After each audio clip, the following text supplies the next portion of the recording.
have a house update for you, Marie. Oh, go on, Jodi. What's going on?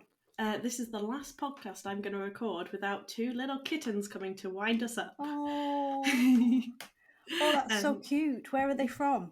A friend of mine has them. They are kittens off a stray. So two little boys. I'm collecting them at the weekend. And I have asked our social media guru to share stuff on Facebook and whatnot. So if you want to see my adorable kittens, you can follow Beyond and you'll see them. And also help me name them because I have too many options and I don't know what to do. Narrow it down. Yeah, so suggestions welcome, are they, Jodi? Yeah, email us at beyondmailbag@twinkle.co.uk. I can spell whatever name, won't have an E on the end. I bet we get more emails for that than we've ever had. Yeah.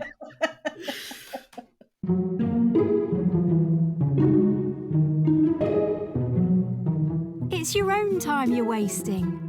So why not stick the kettle on, put your feet up and have a cuppa? Ah, bliss. Hello and welcome back. Today we're talking about home education with Amanda, who is a home educator and is font of knowledge on the subject. Amanda, would you like to introduce yourself? Yeah, so I have got 3 children. One of them is 18, just doing his last year of A-levels and has been through the school system completely. And then I've got a 5-year-old and an 8-year-old who haven't been to school at all. I was a secondary science teacher until my second was born, and my husband is still a secondary science teacher. So yeah, lots of variations of education going on in our house. So why did you decide to home educate with your younger two? So initially, right at the beginning, it was because when the eldest of the younger two was reaching school age, we just couldn't see him in a classroom. He needs to move a lot. He's a really stereotypical five-year-old at the time who wasn't going to manage very well, still in a classroom, and we could see the kind of narrative that would be around that if he was in the classroom. Yeah. So we made the decision then that wasn't the time for him to start school. Mm-hmm. Okay. As we've home educated over time, there's lots of other reasons now that we would say this is why we home educate. We initially probably thought that we would send him at some point to school. And now I would say that that's completely on him. And if he never wants to go, that we're comfortable with that because there are lots of other reasons for us to home educate. Right. So I very much don't like the rewards and punishment system within school. I don't think it's the best way to motivate children to learn. And I like that that is not how we do things at home. And I like that we can keep the more collaborative approach that we take to those things. And school could be quite restrictive, I think, in what you learn. There's a curriculum that you have to follow. And you can be really interested in something, but the bell goes. Or 25% of the class have moved on, so you've got to move on too. And we don't have to do that at home. We completely follow their interests for as long or as little time as they want. And I can't see now why I would want to change that now that we're doing it. Yeah. So that's kind of why we stay, I guess. But was it to take that initial leap and say, we're going to take this on ourselves? Yeah. Was that a scary thing? I mean, I know you're a teacher, but you're a science teacher. Yeah. So you're taking on everything. Yeah. So I think it probably helped that I'd had an eldest who was in school, and there were lots of times where he was learning something and I just thought, oh, but really you should be doing this, or you should be going there, or and so there were lots of situations where I'd kind of thought, oh, in another world maybe I would do that differently. How cool would that be if we had loads of money and all of that kind of thing? Yeah. When I started seriously thinking actually school's going to be a negative experience for our middle, then I started doing more exploring and realised that there's such a big community of home educators around locally and then around the country that actually there were lots of people to ask those questions to. And my concern about not being able to afford it went because there's such a big variety of people home educating who could say, give me examples of cost And that idea of, well, how will we meet people and make friends once you Yeah. realise there's a community out there, and then you realise that that isn't going to be an issue. And so once we'd made the decision, actually, I felt really confident about it. Yeah. But it was definitely a kind of process over a few years that was developing slowly, which was good for us. Yeah. Yeah. And so, what does your kind of typical day look like with your two little ones? There isn't a typical day. So we have some fixed points in our week that we do most weeks. They both have like beavers cubs on one evening, and they have swimming lessons in the day on Friday, which is lovely because it's quiet and not the Oh, chaos yeah. of after school or Saturday morning swimming. And those are booked, paid for things, and everything else that we do, we can take or leave depending on how we're feeling. Right. So we have some free play fixed things in the week that we can attend but don't have to. On a Monday afternoon, we have a really lovely home ed group in a scout hut that the kids absolutely love going to, and they've built really lovely community there. And then we have free play, like park meets in the week where Yeah. everyone rocks up at some point after lunch and the kids just play for hours and then Yeah. go home. So those, and so then we fit whatever the kids are interested in learning about around that. Mostly that looks like them asking me a question and us just going down rabbit holes to answer Yeah. it. And that sparks an interest, and they say, "Oh, I want to know about this," and then I kind of plan something hands-on-y related to it. But there's no real structure with that. How did you manage teaching them to read? It's tricky. So they're two very, very different children with regards to reading. One of them finds it the youngest finds it incredibly easy and has picked it up without me having to do much at all, just by listening to what we're doing with the others. And yeah, is going to do most of it without much input from us. My middle child is dyslexic, finds it incredibly difficult, and Right. so we for me that's such a positive thing because we take it completely at his pace, really slowly. We spend a lot of time on each sound, on each spelling structure, on each grammar thing. We spend as long as he needs. We do lots of repetition and lots of games, and so he feels incredibly positive about his reading and his progress. And for me, that's kind of one of those really big things that I always think I'm so glad we're doing it this way because Yeah. he is still feeling really positive about reading despite Yeah. it Yeah. being really difficult for him. And mostly I learned loads about the English language. Like I've learned loads of rules about things that I didn't know because I just learned to read and I don't remember Yeah. Yeah. any of this stuff. And so I just mostly the things that he needs that are very different to my other two that have needed that I've learned alongside with him, which has been fascinating actually. I imagine that's brilliant. Just kind of Yeah. learning together is such a Yeah. Absolutely. And being able to go at a pace that suits the individual. Yeah. Because that is one of the issues in schools, I think. Like you say, it's right, we've done that, move on. Yeah. And if there's understanding lost, there isn't always an opportunity to go back and recap and relearn things. Absolutely. And there's just a depth to the learning that we can't get in school that's really valuable, I think.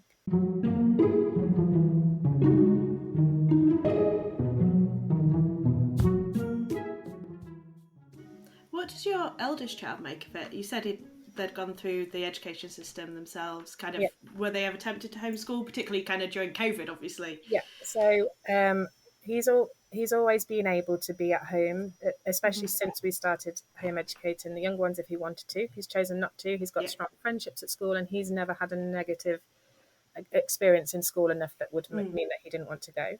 He at first his concern was how will they make friends. Yeah.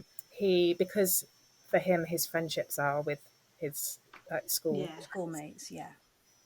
He has since obviously seen them develop absolutely wonderful friendships and now thinks it's really positive and says I can't imagine them ever being in school. So I mean they spend hours at a time playing big games with lots of children, and it's been fascinating for me to watch actually because if you watch the group they're a mixed age, so there's toddlers 3 to teenagers usually, and they'll spend maybe 4 hours 5 hours together in an afternoon, And it takes maybe 2 or 3 hours of lots of little groups starting a game, finishing a game, changing, the dynamics change, who's in charge changes, which groups are playing together. And over a few hours, they end up coming together to play this game with certain really complicated rules that none of us as adults understand, but they've worked out between them. And then they have these amazing games. And the start of this school year, I asked my 8-year-old what are the things you enjoy the most right now, and he said massive games with everybody at the park or the scout group where we go. And I think that the opportunity to do that that doesn't really present itself when No, you it only doesn't. have half an hour of time. Yeah. The only time you've got is summer holidays or something, isn't it? Yeah.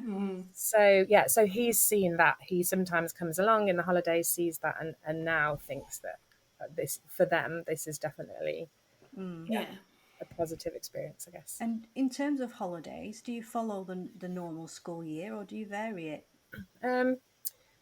Because we've got my eldest in school and my husband's a teacher, Of course. we do have our holidays are different because they're home. We definitely don't stop doing stuff in the holidays. We No. don't feel like we need to. I guess because we're going at our pace, we never feel like we need a holiday from what we because we never feel overwhelmed and full and ready for a break. Yeah. We do if if we get to a mid-term and we need a few days off, we just take a few days off. And so we don't. There definitely holidays are different for us because of the people, but we don't not do what we're doing in the holidays because mostly we learn through just life, and so life still happens when the schools Yeah, are of breaking. course.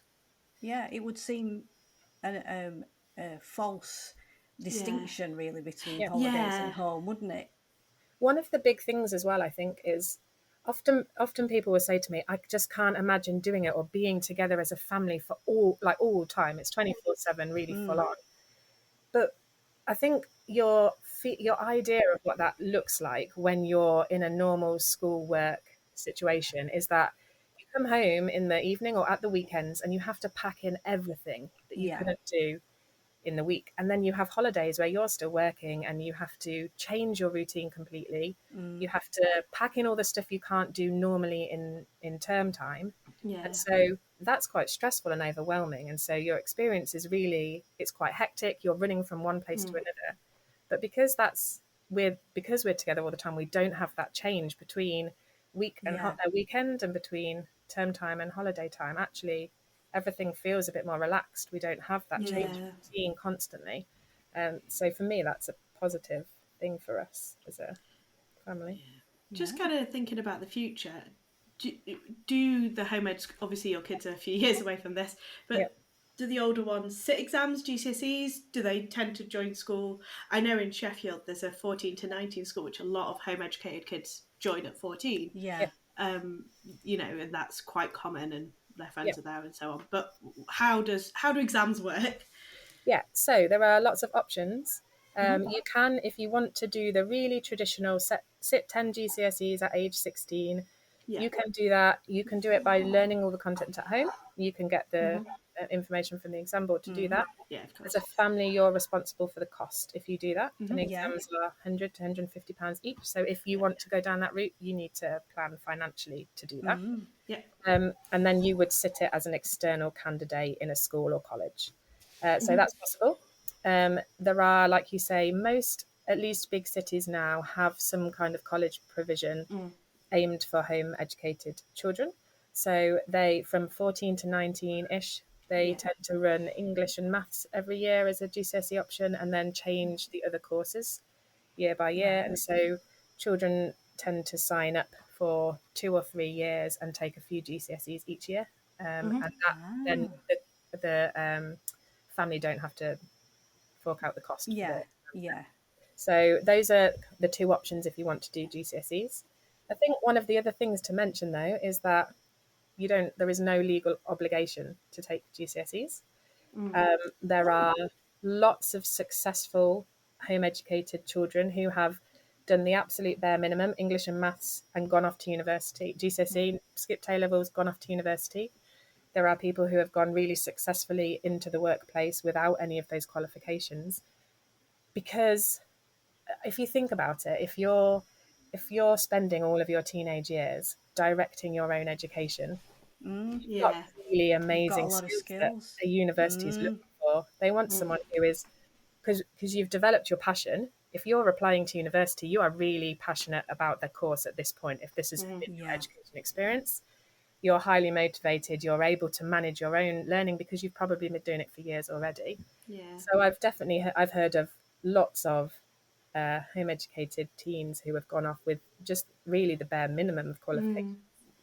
There also is no pressure to do it at 16. You can spread them over years. A lot of home educated children start taking them early and do a few each year. Right. Or if they have left secondary school because it wasn't working for them, because they've got lots of Yeah. things to work through, then they might delay and do it later once they've settled in and worked out what they want to do. So yes, you can take them. There are a couple of pathways, but there's a lot of deschooling to do around if it's actually the right thing for you. Yeah. Like, recognize that you don't have to if it doesn't suit you, and that doesn't mean you're not successful, which is what society would have Yeah. us believe.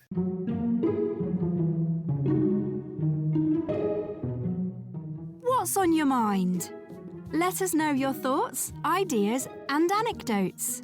Drop us a line at beyondmailbag@twinkle.co.uk. Many people home educate for the mental health of their children. Do you think we need to be more aware of teenagers' mental health and the impact schools can have? Absolutely, yeah, without a doubt. I think most children who join the home ed community at secondary age do so because they have got significant mental health challenges within the school environment, and they're leaving because their family is in a crisis situation where they feel like there's no other option, and we don't need to let the situation get to that point if we recognize earlier on Yeah. the impact that the school system can have. I Yeah. mean, if you think you spend how many years of your life learning that to be successful, you have to be better than other people. If you Yeah. just take that one thing from how the system works, that's an awful message Yeah. for your It mental is. health. Absolutely. To be constantly compared and feel like the only way to win, to be successful, is to be better than someone. Yeah.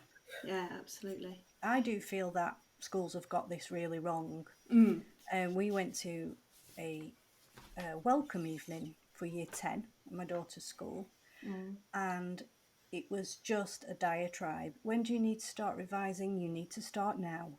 You need to be revising every day. You need to test yourself. Yeah. Testing is the best way to learn things. Test, test, test. That word was mentioned so many times. When I got home, I was anxious, let alone Yeah. Jess. I have to say I'm becoming more of a convert, but Yeah, my me biggest too. my biggest kind of worry would be for me personally having the knowledge to kind of make sure, because I could teach maths. I could teach maths to a very high level. I'm a maths teacher.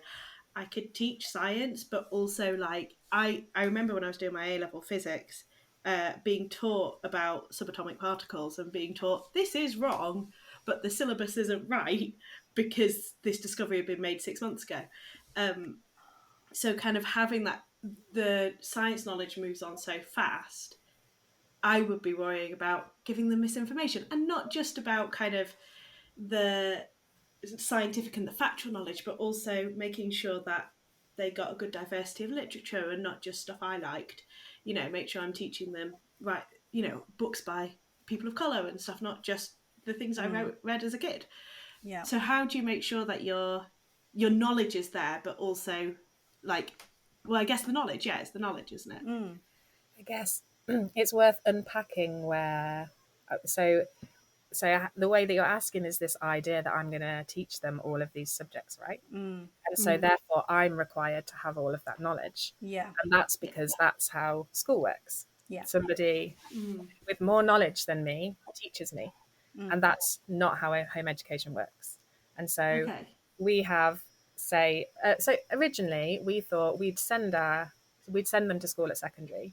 Yeah. Because I kind of still had a little bit of that mindset. I want someone passionate about history to teach them history. Yeah. Yeah. The reality is that having had a teenager go through secondary school, he hasn't had in every subject. Oh yeah, of course Is not. passionate about that subject, and so that kind of undid some of that for me. One of the most wonderful things for me is how much I have learned home educating, because Yeah. they ask a question and I've not thought about it and I don't have the knowledge. But I want them to know that when they have a question, they can go and figure out the answer, Yeah. or they can ask the right person for the answer. They can go and do some research themselves. And so the best way for them to grow up with the skills to be able to do that long term is for us to be doing that together, for me to be modeling that. And so Yeah. if Yeah. they ask something that I don't know, then I say I don't know, and we find a way of finding that out. And if what we Right. read I don't understand, then we work out who might understand and we go to them to ask them for help. Obviously, so as a home educator, you don't have to follow the national curriculum, Right. Yeah. but the national curriculum is there. So if you want to check that you are covering the same kind of breadth of information that they would cover in school, then you've got that to refer to if you want to. And there are plenty of social media home education groups where you can ask questions like, hey, my kid's interested in this. How can Yeah. you recommend resources? And there are an awful lot, like to use your example, there are people really passionate about really good literature who will give you lists of own voices, books, Yeah. any topic that you want to talk about. And so the information's out there. You do have to do a little bit of looking, but that doesn't have to be me in advance gaining knowledge to teach it to them. That's I us see. together learning alongside each other. Yeah. And Yeah. it does take a little bit of getting your head around how different that Yeah. way of educating is. Especially being trained as a teacher, because as you say, that's Yeah. what we do. Yeah, We absolutely. have the knowledge and we stand in front of the class and impart our knowledge.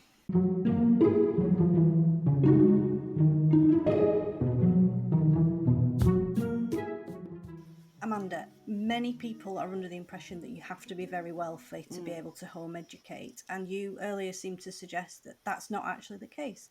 Can you tell us a bit about that? Yeah, not at all. I think that it was probably one of the things I was concerned about originally, because it feels like you need loads of resources because there are loads of resources Yeah. in a school. At So school, how would yeah. I get all of those? The reality is that you don't need loads of resources. We do our best maths with breakfast cereal, and that doesn't cost much at all. Ah, So I think that there is a huge variety of people from different socioeconomic backgrounds who are home educating. There are often there is only one working parent in the household, so that significantly reduces the income. So I think there are more likely to be people with less money than there are people with lots of with money more, who are yeah. educating. And yeah, it's very easy to get caught up on social media pretty pictures of resources people are using, but the reality is you don't need them. Obviously, if a child goes to school, the government fund the school and you get a kind of amount per student. If you're home educated, does that money just disappear, Yeah, or do you have access? we don't have access to any funding. However, there are lots of people who don't want it because if we had that funding, it would come along with you Terms and need to meet this conditions. curriculum, you need to prove that you're doing this, and so Yeah, of that's course. most of the people who are in the local authority are coming from a background that is not home education, and Of so course, yeah. it's difficult to convince them that what you're doing is education sometimes, Yeah. and so most people are happy to not have the money and Yeah. not have the just really close checking of Yeah. style what you're Of doing. course, yeah. But yeah, it would be nice. So I mean, this has been a massive education for me. Do you think most schools, teachers, traditional educated families, do you think they know how home education works, or? I think in my experience, no. I think schools teachers are often under the impression that if you start home educating, then you will need to be sending reports and evidence of work all of the time to the local authority, and that they will be coming around to check what you're doing, and that there'll be lots of pressure. And that isn't the case. but it can scare parents or make them anxious, especially if they're in a position where they feel like home education is the only option. And it can feel like a school is pressuring you to stay. And I think that's just because schools don't understand what home education can be, and they don't have the right information. But if, just in case anyone's interested, you have to produce a report once a year that says how you are meeting the needs of your children, and that doesn't have to match the curriculum as long as it's the needs of your children that you're meeting. And that is currently the only requirement. Interesting. So Ofsted don't turn up at your front door then? Ofsted don't turn up at the front door. If your report suggests that you're not meeting their needs, then someone will follow up. But mostly they read your report, say well done, and wow. Thank you so much, Amanda, for kind of imparting your knowledge. It's been genuinely fascinating. Yeah, really. You're very welcome.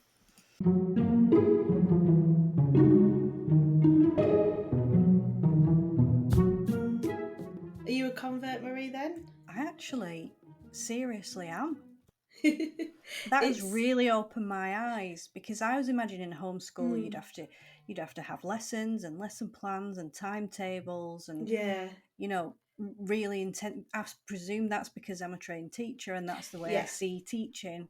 But this sounds really achievable, and much less stress than I would have thought. It's definitely different to kind of, I mean, I don't have a view as a parent because I'm not a parent, but my view as a teacher's definitely changed, because I don't know if I would consider it. It's kind of hard to think about that with a hypothetical child, but I can completely see why you'd make that choice, and I can completely see the benefits. But it's a hard choice, isn't it? It's a big commitment. Yeah. But then, and the other thing is, school and the government will always tell you school is the best place to learn, and they really, really hammer that home.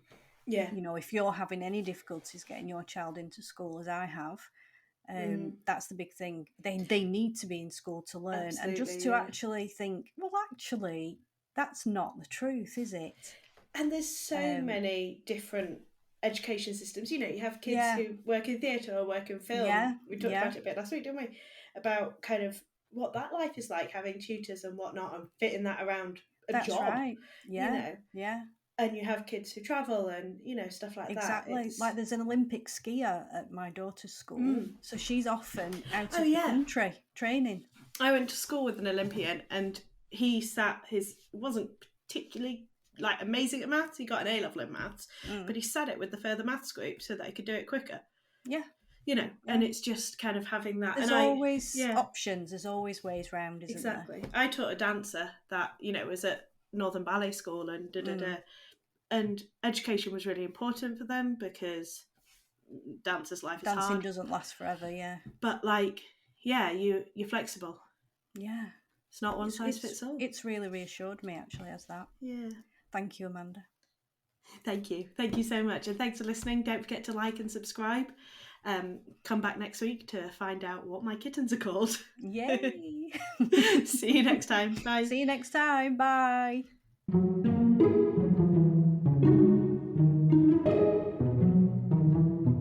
This podcast is proudly produced by Beyond. Please bear in mind the views and opinions expressed are those of individuals and may not represent those of Beyond or Twinkle.